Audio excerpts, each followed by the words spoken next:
Hey you guys, new video where I'm talking at the camera.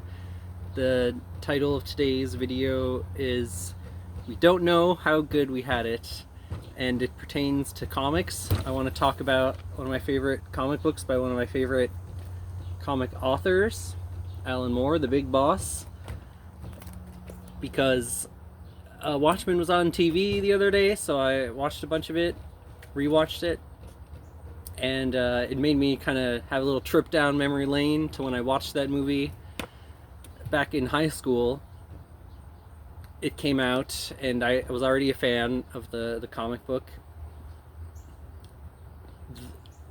We were in the comic book club. My teacher, Mr. Nickel, ran it. He was a good teacher, and I liked him. Kind of getting off topic here. So we went to go see it, and me being a contrarian little edgelord, there was something I didn't like about it, and Alan Moore didn't like it either, so much so that he took his name off of the credits.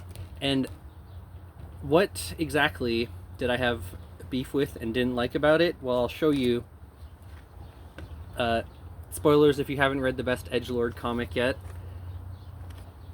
This weird octopus thing that created a psychic blast and was basically like a nuke that took out the city. So why does that matter? Because what they changed it to is just like a bomb that gets teleported in. So why would that? So after the movie, I was saying like, oh, I don't like how they changed that, and I went to go see it, and Sasha was sitting next to me, and he's related to Mila Jovovich by like a cousin or something like that. And I knew the sex scene was coming up, so I was like, during the sex scene. And he punched me in the shoulder. Good times. If you want to support him, his YouTube channel is on my YouTube channel. There's the featured channels thing on the side, and you can click on that one there. So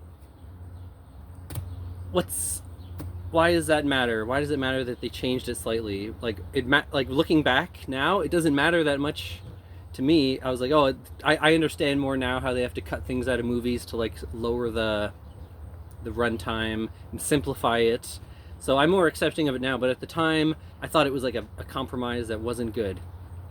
So I want to tie this into something that's more recent. A few days ago, I was working on some drawing and listening to music, and an ad came on, and it was like, "Oh, you're the indestructible lady."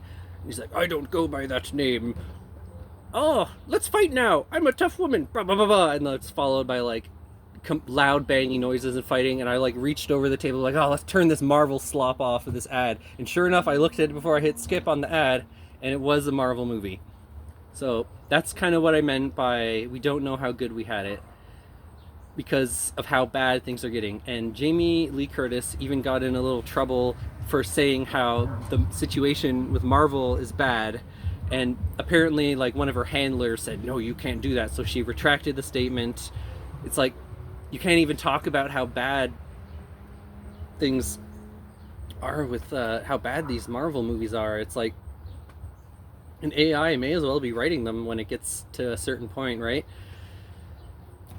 So, oh, another thing I wanted to mention while we were talking about this is nostalgia, because it sounds like I'm just having like some crazy nostalgia trip. So, I do want to add that things aren't only getting worse; they're also getting better in certain areas. Like The Boys, it's a really good series on Amazon Prime, a comic book series adaptation. So it's not like everything is getting worse in a lot of areas. Sorry, in every area. Things are getting better in a lot of areas. So you can't always be like a doomer and like down negative about it, because things are improving. Anything else to point out about that? Nope, not really.